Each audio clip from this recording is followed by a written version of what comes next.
Hi guys, welcome back to my channel. இந்த வீடியோவில் என்ன பார்க்க போகிறோம் அப்படின்னு பார்த்தீங்கன்னா, எப்பொழுதுமே செவ்வாய்க்கிழமை நான் முருகன் வழிபாடு செய்வேன் வீட்டில். இப்போது பார்த்தீங்கன்னா இது கார்த்திகை மாதம். ஈவினிங் எல்லா நாளுமே விளக்கேற்றுவோம்.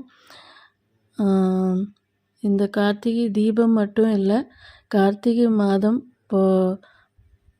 பிறந்ததுலேருந்தே பார்த்திங்கன்னா எல்லா நாளுமே விளக்கு வச்சு ஈவினிங் வழிபாடு பண்ணுவோம். இன்றைக்கி செவ்வாய்க்கிழமை வேறு, அதனால் கோலமெல்லாம் எனக்கு பிடிச்ச மாதிரி நல்லா பெருசாக போட்டு விளக்கு வச்சு வழிபாடு பண்ணேன்.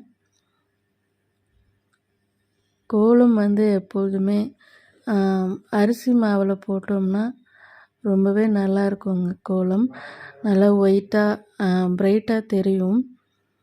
அந்த கோலத்துக்கு காவி ஈட்டிங்கன்னா இன்னுமே அழகாக இருக்கும் நம்ம போட்டிருக்க கோலம். நான் சொன்ன மாதிரி ஈவினிங் விளக்கு வச்சாச்சு. பாருங்கள் எவ்வளோ அழகாக இருக்குது. அதுக்கப்புறம் வீட்டில் பூஜை ரூமில் இந்த மாதிரி சரவண பவ அந்த ஸ்டார் போட்டு கோலம் போட்டுட்டேன்.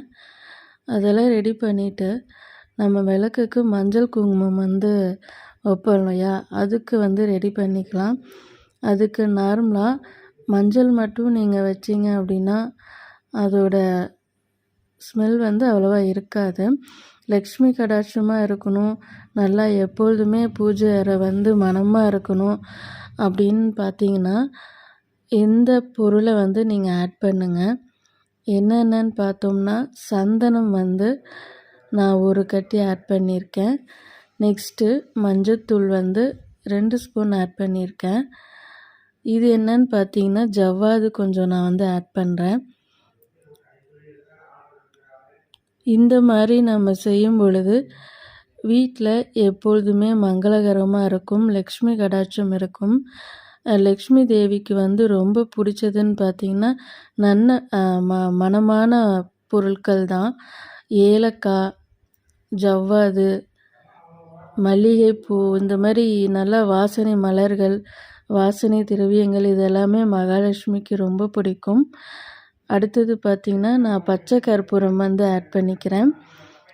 நார்மலாக வாட்டரில் மிக்ஸ் பண்ணுறதை விட இந்த பன்னீர் இருக்குது பார்த்திங்களா, அதில் மிக்ஸ் பண்ணி பாருங்கள், இன்னுமே நல்லா இருக்குங்க. அந்த ஒரு மனத்தில் நம்ம கடவுள் கூப்பிடவே வேணாம், அவரே வந்துடுவாருங்க. நீங்கள் எந்த கடவுளை வேணால் வழிபாடு பண்ணுங்கள், ஆனால் இந்த மாதிரி மஞ்சள் குங்குமம் வைக்கும் பொழுது செய்தோம் அப்படின்னா அந்த நாளே ஒரு சூப்பராக இருக்கும். அது நீங்கள் செய்து பார்த்தீங்கன்னா தெரியும். இது நல்லா மிக்ஸ் பண்ணிக்கோங்க. ஏன்னா அந்த பச்சை கற்பூரம் இதெல்லாம் கொஞ்சம் மிக்ஸ் ஆக லேட் ஆகும்.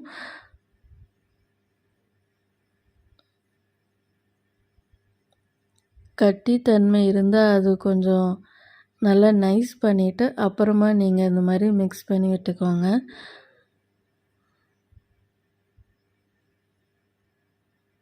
நம்ம என்ன தான் வழிபாடு பண்ணாலும் வீட்டில் லக்ஷ்மி தேவி இருந்தாங்க அப்படின்னா எப்பொழுதுமே நம்மளுக்கு எந்த கஷ்டமும் சரிங்க, பண கஷ்டமாக இருந்தாலும் சரி, எதுவாக இருந்தாலும் அது சரியாயிடும், இல்லாமையே இருக்கும்.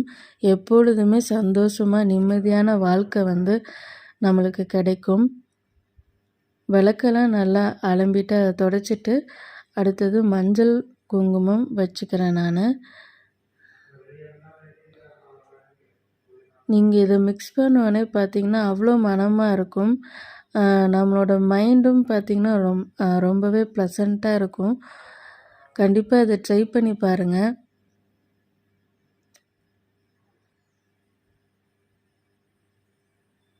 நம்ம பூஜை அறையில் உட்காந்து சாமி கும்பிட பார்த்திங்கன்னா இந்த மஞ்சள் குங்குமம் வாசனம், அப்புறம் பார்த்திங்கன்னா நம்ம வச்சிருக்க அந்த மலர்களோட வாசனை இது எல்லாமே நம்மளுக்கு ரொம்ப ஒரு நல்ல ஃபீல் கொடுக்கும். கடவுளை வாங்கன்னு கூப்பிடவே வேண்டாம். அவங்க நேராக ஓடோடி நம்ம வீட்டுக்கு வந்துடுவாங்க.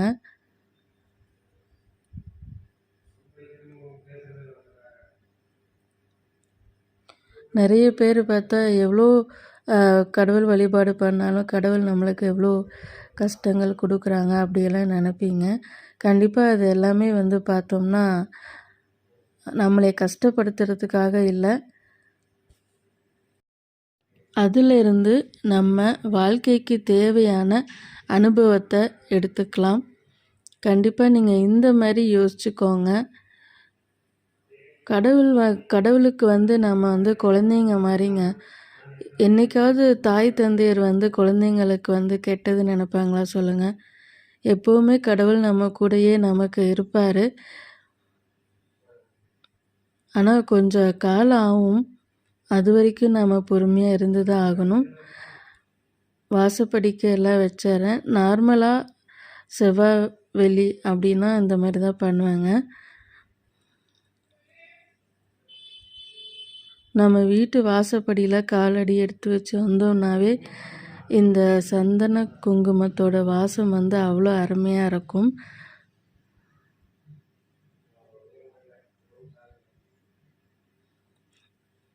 என்னதான் மனசு கஷ்டமாக இருந்தாலும் இந்த மாதிரிலாம் இருக்கிறப்ப நம்மளுக்கே கொஞ்சம் மனசு திருப்தியாக சாமி கும்பிட்ட மாதிரி இருக்கும். இது வந்து நீங்கள் செய்து பார்த்தோன்னே கண்டிப்பாக சொல்வீங்க கமெண்டில், ரொம்பவே நல்லா இருந்தது அப்படின்ட்டு. அதே மாதிரி எங்கள் வீட்டுக்கு வரவங்களுமே பார்த்திங்கன்னா ஒரு சிலர் எல்லாருமே கேட்க மாட்டாங்க. நல்லா ஃப்ரெண்ட்ஸாக நம்ம கூட இருக்கவங்க அந்த மாதிரி பார்த்திங்கன்னா கேட்பாங்க, என்ன வந்து மஞ்சளில் யூஸ் பண்ணிங்க, வாசல் கிட்ட வந்தாவே நல்லா மணமாக இருக்குது, அந்த மாதிரிலாம் கேட்பாங்க. ஸோ இது மாதிரி நீங்கள் யூஸ் பண்ணுங்கள். குழந்தைங்கள இந்த இதிலெல்லாம் வந்து ஈடுபட வச்சுருங்க. ஆன்மீகத்தில் கடவுள் வழிபாடு வந்து என்றைக்குமே யாருக்குமே கெடுதலில் வந்து கொடுக்காது, நல்லதை மட்டும்தான் கொடுக்கும். நமக்கு தேவையான எல்லா விஷயங்களையும் செய்து கொடுக்குங்க. இப்போது நான் வந்து விளக்கு ஏற்றிட்டேன், சாமி கும்பிட ரெடி ஆயாச்சு. நம்ம எந்த வழிபாடாக இருந்தாலும் மலர்கள் வந்து முடிஞ்ச அளவு நல்ல வாசனை மலர்களாக இருந்தால் ரொம்பவே நல்லதாக இருக்குங்க. வெற்றிலையில் பார்த்திங்கன்னா நான் 6 விளக்கு வச்சு கிழக்க பார்த்து வச்சுருக்கேன் விளக்கு. 6 விளக்கு வச்சு வழிபாடு பண்ணுவேன். எப்போவுமே கந்த சஷ்டி கவசம் வந்து காலையில் சாயங்காலம் 2 நேரம் படிப்பேன். ஈவினிங் வந்து பார்த்திங்கன்னா அந்த கந்த சஷ்டி கவசம் வந்து ஒரு 3 டைம் படித்து முருகரோட போற்றி பாடி முருகருக்கு வந்து அபிஷேகம் பண்ணி, இது வந்து பார்த்திங்கன்னா எப்பொழுதுமே நடக்குங்க செவ்வாய்க்கிழமை எங்கள் வீட்டில். எனக்கு தெரிஞ்ச மாதிரி எனக்கு எப்படி வந்து செய்ய தெரியுமோ அந்த மாதிரி நான் பண்ணியிருக்கேன்.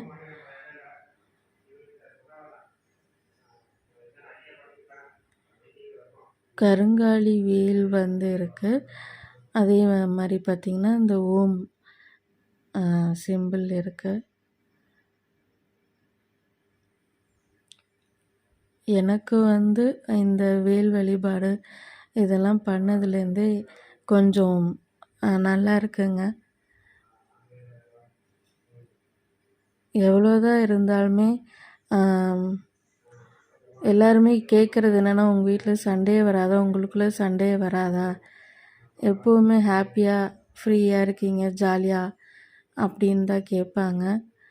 அதுக்கு காரணம் என்ன, நமக்கு நம்ம ஃப்ரீயாக இருக்க டைம் எல்லா நேரமே பார்த்திங்கன்னா நான் கடவுளை கும்பிட்றத வந்து என்றைக்குமே விட மாட்டேன்.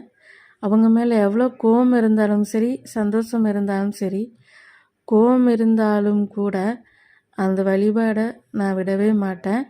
சந்தோஷமாக இருந்தால் அந்த வழிபாடே வந்து பார்த்திங்கன்னா ரெட்டிப்பாயிடும். இன்னும் எக்ஸ்ட்ரீமாக போய் அவங்கள எப்படி கும்பிடலாம் அப்படின்னு சொல்லி தான் யோசிப்பேன். கஷ்டம் வருது அப்படிங்கிறதுக்காக நீங்கள் எந்த கடவுள் வழிபாட்டையும் விட்டுறாதீங்க. கடவுள் வந்து எல்லா கடவுளுமே நம்மளை சோதிப்பாருங்க. ஆனால் கண்டிப்பாக ஒரு நல்ல வழியை நம்மளுக்கு காட்டுவாங்க. கஷ்டத்திலேருந்து எப்படி வெளியே வரணும் அப்படிங்கிறதையும் அவரே சொல்லுவார். இதை உணர்ந்தவங்க எல்லாத்துக்குமே கண்டிப்பாக தெரியும். எந்த கடவுளையும் விட்டுறாதீங்க. அதுலேயும் இந்த முருகப்பெருமானை கண்டிப்பாக விட்டுறாதீங்க. நமக்கு எவ்வளோ கஷ்டம் வந்தாலும் அவரோட வேல் வந்து நம்மளை காப்பாற்றும். அவரை இருக்க பற்றிக்கோங்க. என்ன எனக்கு நடந்தாலும் நீ தான் துணை, நீயே துணை, என்னை எப்போதும் நீங்கள் பார்த்துக்கணும், கூட இருங்க. எங்களுக்கு நீங்கள் தான் பாதுகாப்பு கவசமாக இருக்கணும். அப்படியெல்லாம் நினச்சி நம்ம வழிபாடு பண்ணோம்னா கண்டிப்பாக நம்மளுக்கு எந்த விதமான நோய்களும் சரி, கஷ்டங்களும் சரி, மனவேதனையும் சரி நம்மளே அண்டாது. இப்போது எல்லா வழிபாடும், அதாவது தீபாராதனை காட்டி வழிபாடு பண்ணி முடிச்சாச்சு.